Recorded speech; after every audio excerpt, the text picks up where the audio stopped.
Hello दोस्तों, नमस्कार। आप लोगों का एक बार फिर से स्वागत है आपके अपने चैनल पीएच टेक डिजिटल में। फ्रेंड्स, आज की वीडियो में हम लोग हिस्ट्री का प्रैक्टिस इस वीडियो में हम लोग हल करेंगे, जो कि आपका प्रैक्टिस सेट नंबर 13 होगा। तो फ्रेंड्स, जूनियर सुपर टेट का जो एग्ज़ाम है, आपके निर्धारित तय जो तिथि है आपके 18 अप्रैल, उसी को विभाग की तरफ से बताया जा रहा है कि हमारी तैयारी उसी तिथि को देखते हुए चल रही है। तो फ्रेंड्स, आप अपनी तैयारी पूरी तरह से एकदम ज़ोर से स्टार्ट कर दीजिए और प्रैक्टिस सेट भी करते चलिए। तो फ्रेंड्स, इस वीडियो में 50 प्रश्न होंगे हिस्ट्री के। तो चलिए देखते हैं कि आपके कितने इसमें से सही होते हैं, और लास्ट में आपसे प्रश्न जो पूछा जाएगा हिस्ट्री से संबंधित, उसका आंसर जरूर से कमेंट करिएगा। तो चलिए वीडियो को स्टार्ट करते हैं और देखते हैं हिस्ट्री का आज का प्रैक्टिस सेट। तो फ्रेंड्स, इससे पहले के जो प्रश्न है उसे हम लोगों ने प्रैक्टिस सेट के माध्यम से कर लिया है। आइए हम लोग 100 नंबर से प्रश्न को देखते हैं। तो फ्रेंड्स देखिए, 100 नंबर का जो प्रश्न कह रहा है, हर्षवर्धन को नर्मदा नदी के तट पर किस शासक ने हराया था। तो हर्षवर्धन को नर्मदा नदी के तट पर किसने हराया था? तो पुलकेशिन द्वितीय ने। ठीक है, पुलकेशिन द्वितीय और हर्षवर्धन के बीच जो युद्ध हुआ था, इसमें हर्षवर्धन की क्या हुई थी? पराजय हुई थी। तो ऑप्शन सी इसका राइट आंसर हो जाएगा, पुलकेशिन द्वितीय। अगला प्रश्न देखिए, प्रश्न नंबर 101 नंबर का प्रश्न कह रहा है, कन्नौज के लिए हुए त्रिपक्षीय युद्ध को अंततः किसने जीता? कन्नौज के लिए जो त्रिपक्षीय युद्ध हुआ था, उसमें जो जीत हुई थी तो किसकी हुई थी? तो इसका जो राइट आंसर हो जाएगा प्रतिहार। ठीक है, प्रतिहारों ने इस युद्ध को जीता था। तो ऑप्शन बी राइट आंसर हो जाएगा। अगला प्रश्न देखिए, प्रश्न नंबर 103 नंबर का प्रश्न देखिए, कह रहा है, स्थानीय स्वशासन किसके प्रशासन की विशेषता थी? तो स्थानीय जो स्वशासन थी, ये किसके प्रशासन की विशेषता थी? तो ये चोल वंश जो थे, ठीक है, उसकी विशेषता थी स्थानीय स्वशासन। तो ऑप्शन सी राइट आंसर हो जाएगी, चोलों की।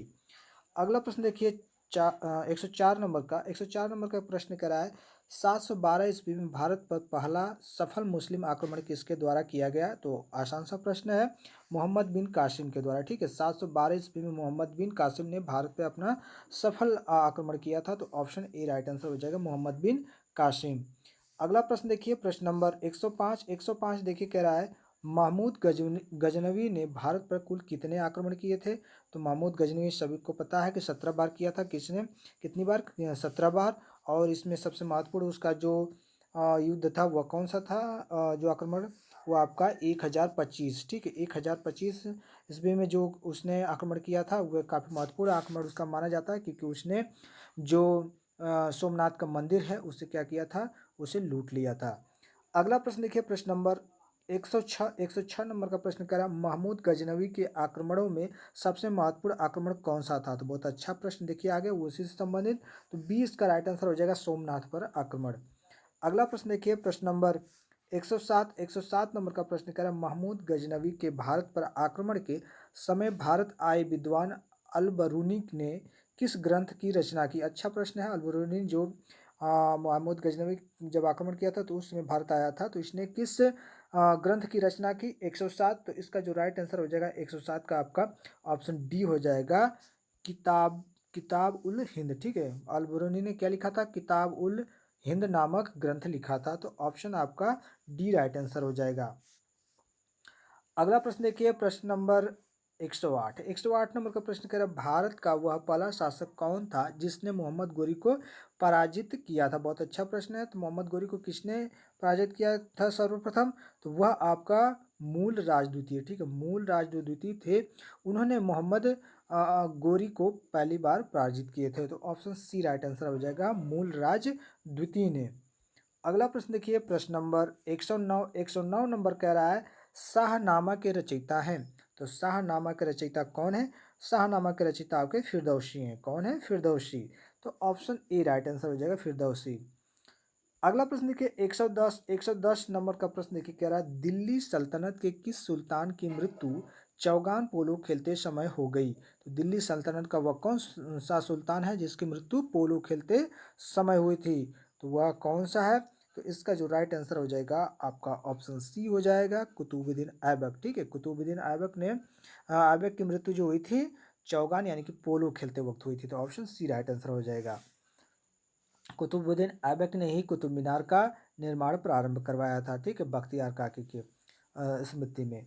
अगला प्रश्न देखिए, प्रश्न नंबर 111 नंबर का प्रश्न कह रहा है, कुतुब मीनार का निर्माण किस सूफी की याद में किया गया था? जैसा कि मैंने अभी बताया था, किसकी याद में? कुतुबुद्दीन बख्तियार, ठीक, कुतुबुद्दीन बख्तियार काकी जो थे उन्हीं की याद में इसका निर्माण प्रारंभ करवाया गया था। किसके द्वारा? कुतुबुद्दीन ऐबक के द्वारा। तो ऑप्शन बी राइट आंसर हो जाएगा इसका। अगला प्रश्न देखिए, 112 कह रहा है, भारत की प्रथम मुस्लिम महिला शासिका कौन थी? सभी लोगों को पता होना चाहिए कि भारत की जो प्रथम महिला मुस्लिम शासिका थी वह कौन थी? तो वह आपकी कौन सी थी? रजिया सुल्तान। कौन? रजिया सुल्तान। तो ऑप्शन इसका कौन सा राइट आंसर हो जाएगा 112 का? ऑप्शन बी राइट आंसर हो जाएगा, रजिया सुल्तान। अगला प्रश्न देखिए, प्रश्न नंबर 113 देखिए कह रहा है, इक्तादारी प्रथा किसने प्रारंभ की थी? बहुत अच्छा प्रश्न। इक्तादारी 113, तो इक्तादारी ने आपकी जो इल्तुतमिश था उसने, ठीक है, इक्तादारी प्रथा प्रारंभ की थी। तो ऑप्शन आपका कौन सा हो जाएगा? डी राइट आंसर हो जाएगा, इल्तुतमिश। 113 का इल्तुतमिश। अगला प्रश्न देखिए, प्रश्न नंबर 114 कर, भारत में सिजदा एवं पाबूस प्रथा की किसने शुरुआत की थी? अच्छा प्रश्न है। 114 का राइट आंसर बलबन, ठीक है, बलबन ने सिजदा एवं पाबोस प्रथा की रचना प्रथा की शुरुआत की थी। तो ऑप्शन ए राइट आंसर हो जाएगा, बलबन। अगला प्रश्न देखिए, 115 देखिए कह रहा है, निम्न में से किस सुल्तान ने बाजार नियंत्रण व्यवस्था लागू की? तो बाजार जो था उस पर नियंत्रण करने की जो व्यवस्था लागू हुई थी किसके द्वारा की गई थी? तो यह व्यवस्था आपके अलाउद्दीन खिलजी के द्वारा बाजार नियंत्रण, यह इसकी बहुत महत्वपूर्ण व्यवस्था मानी जाती है, अलाउद्दीन खिलजी की बाजार नियंत्रण। कई बार प्रश्न आपके बने हैं एसएससी वगैरह में भी और यूपी ट्रिपल एस में, तो ये प्रश्न काफ़ी इंपॉर्टेंट हो जाता है कि बाजार नियंत्रण व्यवस्था किसने लागू की थी? तो अलाउद्दीन खिलजी। अगला प्रश्न देखिए, प्रश्न नंबर 116 देखिए कह रहा है, तूती ए हिंद यानी हिंद का तोता किसे कहा जाता था? बहुत अच्छा प्रश्न। तूती ए हिंद यानी हिंद का तोता किसे कहा जाता था? तो यह आपके अमीर खुसरो, ठीक है, किसे कहा जाता था? अमीर खुसरो को तूती ए हिंद यानी कि हिंद का तोता कहा जाता था। ऑप्शन ए राइट आंसर हो जाएगा, अमीर खुसरो। अगला प्रश्न देखिए, 117 देखिए कह रहा है, मोहम्मद बिन तुगलक ने अपनी राजधानी दिल्ली से कहाँ हस्तांतरित की थी? अच्छा प्रश्न है। मोहम्मद बिन तुगलक ने अपनी राजधानी दिल्ली से कहाँ हस्तांतरित की थी? 117, तो इसका एक राइट आंसर हो जाएगा दौलताबाद, ठीक है, उसने अपनी राजधानी दिल्ली से दौलताबाद हस्तांतरित की थी, लेकिन यह उसकी जो व्यवस्था सफल नहीं हो पाई, पुनः उसकी जो राजधानी दिल्ली हो गई थी। तो ऑप्शन डी राइट आंसर हो जाएगा, दौलताबाद। अगला प्रश्न देखिए, 118 का है, किताब उल रहला का लेखक इब्न बतूता कहाँ का निवासी था? बहुत अच्छा प्रश्न है। इब्न बतूता कहाँ का निवासी था? तो ये आपके मोरक्को का था, ठीक है, किसका कहाँ का निवासी था? मोरक्को, यानी कि ऑप्शन बी। अगला प्रश्न देखिए, 119 कह रहा है, दीवाने अमीर कोही विभाग की स्थापना किस सुल्तान ने की थी? तो बहुत अच्छा प्रश्न, दीवाने कोही। तो दीवाने कोही किसने ये लाया था? तो ये आपके 119 का आपका ऑप्शन ए हो जाएगा, मोहम्मद बिन तुगलक, ठीक है, कौन? मोहम्मद बिन तुगलक। अगला प्रश्न ये 120 देखिए क्या कह रहा है, 120 कह रहा है कि सल्तनत कालीन किस सुल्तान ने सर्वप्रथम किसानों पर सिंचाई कर तथा ब्राह्मणों पर जजिया कर लगाया था? अच्छा प्रश्न है। तो सिंचाई पे भी कर लगाया था किसानों के लिए और ब्राह्मणों पर जजिया कर लगाया था। तो किसने? 120 का राइट आंसर हो जाएगा आपका ऑप्शन सी, फिरोज तुगलक, ठीक है, कौन? 120 का आपका फिरोज तुगलक हो जाएगा। तो हमारा ऑप्शन सी राइट आंसर हो जाएगा इसमें, फिरोज शाह तुगलक इसका पूरा नाम है, इसमें फिरोज तुगलक लिखा है, तो हमारा ऑप्शन सी राइट आंसर हो जाएगा, फिरोज तुगलक। और फ्रेंड्स ये जो जजिया कर होता है, ये एक प्रकार का धार्मिक कर होता है, ठीक है। यदि उस समय क्या था कि उस समय जब हमारे देश में मुस्लिम शासक रहते थे, तो उस समय जब उनके शासन में, उनके राज्य में यदि कोई दूसरे धर्म का होता था तो उनसे एक कर लिया जाता था, ठीक है, और वही कर कहलाता था जजिया कर। और इस कर की जो शुरुआत की गई थी आपके मोहम्मद बिन कासिम, ठीक है, जो मोहम्मद बिन कासिम था उसके द्वारा ये शुरुआत की गई थी, लेकिन उसने ब्राह्मणों को उसमें छोड़ दिया था, ब्राह्मणों पर यह कर नहीं लगाया था, लेकिन ये फिरोज तुगलक जब आया तो ये ब्राह्मणों पर भी इस कर को लागू कर दिया। तो ऑप्शन सी राइट आंसर हो जाएगा हमारा, फिरोज तुगलक। अगला प्रश्न देखिए, प्रश्न नंबर 121 देखिए कह रहा है, सांकेतिक मुद्रा का प्रचलन किस शासक ने किया? अच्छा प्रश्न है। सांकेतिक मुद्रा, तो सांकेतिक मुद्रा का जो प्रचलन था, ये आपके मोहम्मद बिन तुगलक के द्वारा किया गया था सांकेतिक मुद्रा का। अगला प्रश्न देखिए 122 देखिए है, दिल्ली सल्तनत का कौन सुल्तान गुलरुखी उपनाम से कविताएं लिखता था? अच्छा प्रश्न है 122। तो इसका राइट आंसर हो जाएगा सिकंदर लोदी जो था यह गुलरुखी उपनाम से कविताएं लिखता था, तो ऑप्शन डी राइट आंसर हो जाएगा सिकंदर लोदी 122 का। अगले प्रश्न की तरफ आगे बढ़ते हैं और देखते हैं हम लोग प्रश्न नंबर 123 देखिए कह रहा है किस सुल्तान ने टोपरा तथा मेरठ से अशोक स्तंभ लाकर दिल्ली में स्थापित करवाया? अच्छा प्रश्न 123 का राइट आंसर हो जाएगा फिरोज शाह तुगलक या फिरोज तुगलक लिखा है फिरोज तुगलक। तो इसने क्या किया था टोपरा एवं जो मेरठ से अशोक स्तंभ क्या किया था लाकर दिल्ली में स्थापित करवाया था? किसने? फिरोज शाह तुगलक यानी कि ऑप्शन ए फिरोज तुगलक। अगला प्रश्न देखिए 124 देखिए कह रहा है बाबर के आक्रमण के समय दिल्ली का सुल्तान कौन था? बाबर ने जब आक्रमण किया था दिल्ली पर तो उस समय दिल्ली का सुल्तान कौन था? तो उस समय जो दिल्ली का सुल्तान था फ्रेंड्स वह आपका इब्राहिम लोदी था। कौन? इब्राहिम लोदी, जिसे बाबर ने क्या किया था? हरा दिया था। कब हराया था? 1526। कब हराया था? 1526 में पानीपत का प्रथम युद्ध हुआ था उस समय। ठीक है, देखिए मैं आप लोगों को 1526 से आपको क्रम वाइज युद्ध बता देता हूँ। 1526 में बाबर ने इब्राहिम लोदी को हराया था। फिर 1527 में आपका जो युद्ध हुआ था महाराणा सांगा और बाबर के बीच, तो इसमें बाबर की विजयी हुई थी। ठीक है, इसके बाद 1500 आपके 28 में युद्ध होता है जो कि आपका मेदिनी राय और बाबर के बीच में इब्राहिम लोदी के बीच में होता है। ये भी आपका इसमें बाबर विजयी होता है। तो ऑप्शन हमारा बी राइट आंसर हो जाएगा इब्राहिम लोदी।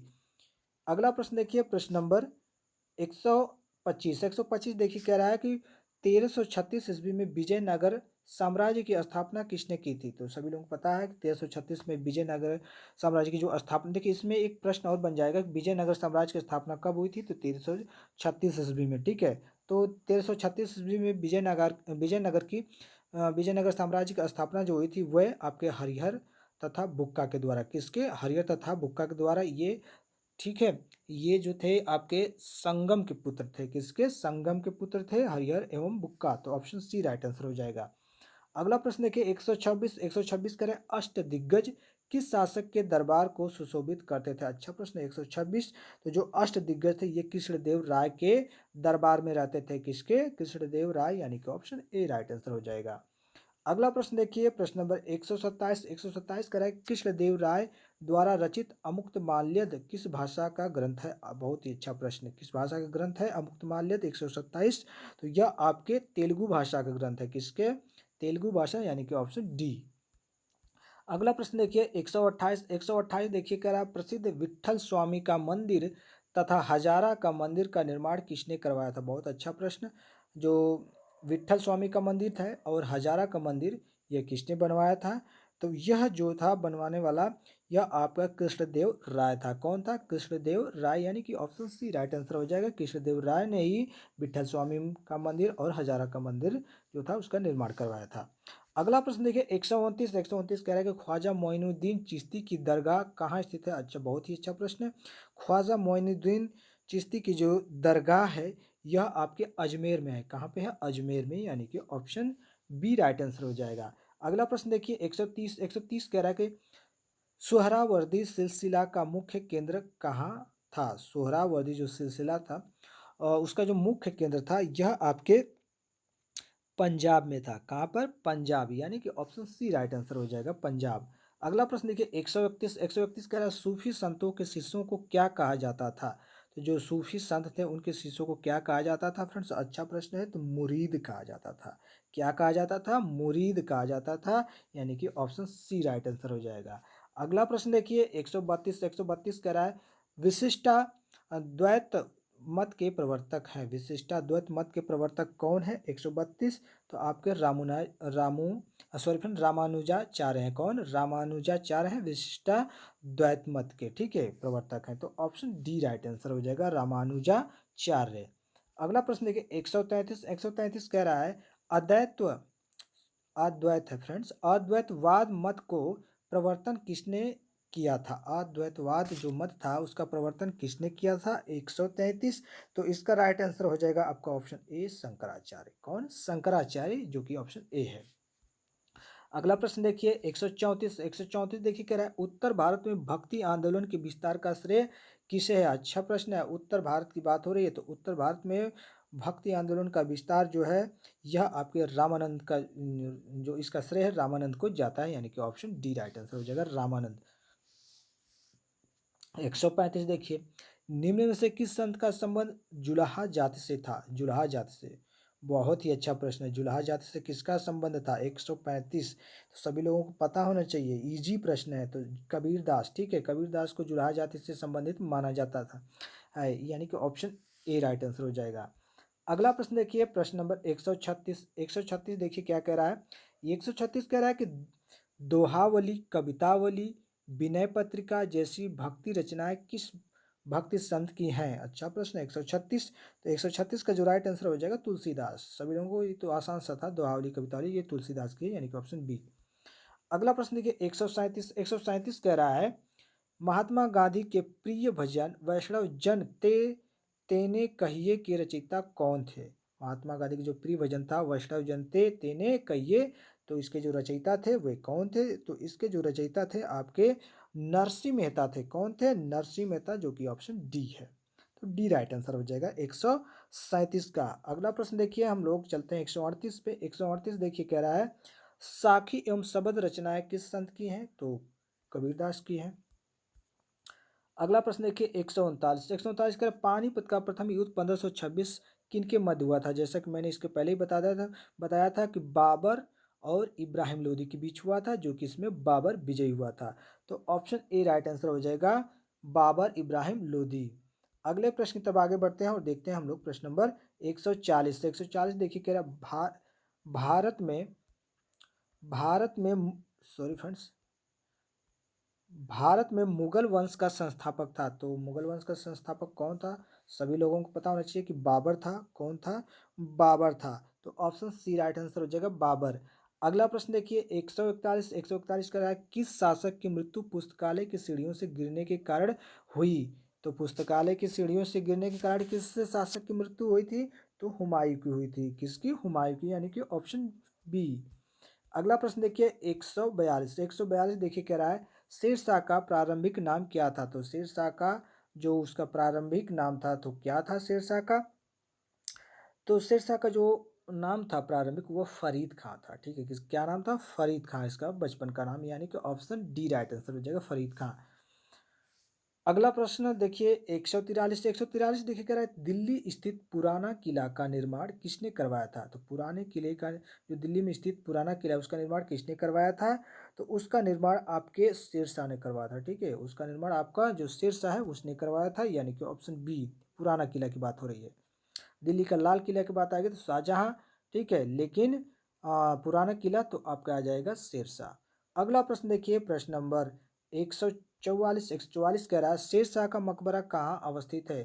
तो शेरशाह का मकबरा आपके सासाराम में है कि और उनके पिताजी जो सासाराम के क्या थे? जमींदार थे। ये भी याद रखिएगा, उनके पिता जो थे सासाराम के जमींदार थे और शेरशाह का जो मकबरा है ये आपके सासाराम में ही है, यानी कि ऑप्शन सी राइट आंसर हो जाएगा 144 का। 145 देखिए कह रहा है पानीपत का द्वितीय युद्ध कब हुआ था? तो पानीपत का जो द्वितीय युद्ध हुआ था पहला 1526, दूसरा कर दीजिए 1556। ठीक है, 56 हो गया था। 145 का आपका राइट आंसर क्या हो जाएगा friends? Option B right answer हो जाएगा 1556 ईस्वी में। अगला प्रश्न देखिए प्रश्न नंबर 146 देखिए कह रहा है प्रसिद्ध हल्दी घाटी का युद्ध 1576 ईस्वी में किनके मध्य लड़ा गया था? हल्दी घाटी का युद्ध जो हुआ था किसके बीच लड़ा गया था? बहुत अच्छा प्रश्न 146। तो 146 का राइट आंसर हो जाएगा अकबर और राणा प्रताप के बीच में। ठीक है, अकबर और राणा प्रताप के बीच में हल्दी घाटी का जो युद्ध 1576 में हुआ था इन्हीं के मध्य लड़ा गया था। तो ऑप्शन सी राइट आंसर हो जाएगा 146 का। ठीक है, अगला देखिए प्रश्न नंबर 147 कह रहा है अकबरनामा अकबरना सॉरी फ्रेंड्स अकबरनामा के रचनाकार थे। अकबरनामा के रचनाकार कौन थे? तो अकबरनामा के रचनाकार आपके अबुल फजल जी थे। कौन? अबुल फजल। आपको कंफ्यूज करने के लिए अकबर दे देगा लेकिन आप अबुल फजल को मानिएगा, अबुल फजल। अगला प्रश्न देखिए, प्रश्न नंबर 148 कह रहा है अकबर ने दीन इलाही का प्रवर्तन किस वर्ष किया। तो अकबर ने जो दीन इलाही का प्रवर्तन किया था, कब किया था? अच्छा प्रश्न, बहुत ही अच्छा प्रश्न। तो 1582 ईस्वी में किया था। कब किया था? 1582 ईस्वी में। अगला प्रश्न देखिए, प्रश्न नंबर 149 का निम्न में से किस मुगल शासक ने न्याय की जंजीर लगवाई थी। बहुत ही अच्छा प्रश्न, बहुत ही बढ़िया प्रश्न। निम्न में से किस मुगल शासक ने न्याय की जंजीर लगवाई थी? 149, तो आपके जहांगीर ने क्या लगवाई थी? न्याय की जंजीर। तो ऑप्शन बी राइट आंसर हो जाएगा, जहांगीर। अगला प्रश्न देखिए, और ये आखिरी प्रश्न है इस वीडियो का। इसके बाद आप लोगों के लिए जो मैं प्रश्न पूछूंगा उसका आंसर आप लोग कमेंट करके दीजिएगा, ठीक है फ्रेंड्स। तो हमारा लास्ट प्रश्न यानी 150 नंबर का प्रश्न देखिएगा, नूरजहां का वास्तविक नाम क्या था। तो फ्रेंड्स आप लोग गेस करिए क्या हो सकता है। तो आप लोग गेस कर लिए होंगे कि इसका जो ऑप्शन होगा, ऑप्शन ए हो जाएगा मेहरुनिसा। ठीक है, नूरजहां का जो वास्तविक नाम था मेहरुनिसा था, यानी कि ऑप्शन ए राइट आंसर हो जाएगा। ठीक है, तो इस वीडियो में हम लोगों ने लगभग 50 प्रश्नों को देखा। आप लोगों के लिए जो प्रश्न है मैं उस प्रश्न को पूछ देता हूँ फ्रेंड्स। प्रश्न देखिए, यह है कि एलोरा का जो कैलाश मंदिर है, ठीक है, एलोरा के जो कैलाश मंदिर है ठीक है, उसका निर्माण किसने करवाया था। एलोरा एलोरा के जो कैलाश मंदिर है उसका निर्माण किसने करवाया था, आप लोग कमेंट करके बताइएगा। मैं एक बार फिर से रिपीट करता हूँ कि एलोरा के कैलाश मंदिरों का निर्माण किसने करवाया था। ठीक है, तो फ्रेंड्स आप लोगों को मैं इस वीडियो में बस इतना ही। अगले वीडियो के लिए तब तक वेट करते हैं हम लोग। यदि आपने अभी तक हमारे चैनल को नहीं सब्सक्राइब किया तो प्लीज़ सब्सक्राइब कर लो यार, और वीडियो पसंद आई तो एक लाइक ठोक दो। ठीक है, तब चलिए अगले वीडियो के लिए वेट करते हैं। थैंक यू, धन्यवाद।